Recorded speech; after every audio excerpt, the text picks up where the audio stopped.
இயேசுவுக்காய் காத்திருக்கும் ஆத்துமாவே, பிரிந்திருக்கும் என்று மகிழ்ந்திருக்கும் இயேசுவே தெய்வமே. என்ன வீடியோ ஸ்டார்டிங்லேயே பாட்டு பாடி ஆரம்பிக்கிறேன்னு பார்க்குறீங்களா?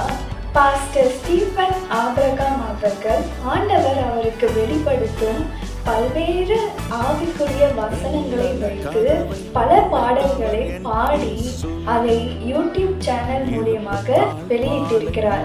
வருகிற நவம்பர் 5ஆம் தேதி மாலை 4:30 மணி அளவில் புதிய பாடல் வெளியாக போகிறது.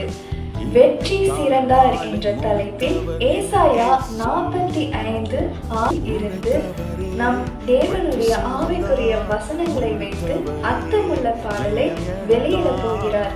நான் மிஸ் பண்ண மாட்டேங்க, நீங்களும் மிஸ் பண்ணிடாதீங்க. மறுபடியும் சொல்றேன், நவம்பர் 5ஆம் தேதி மாலை 4:30 மணி அளவில் வெளியிட போகிறார். அந்த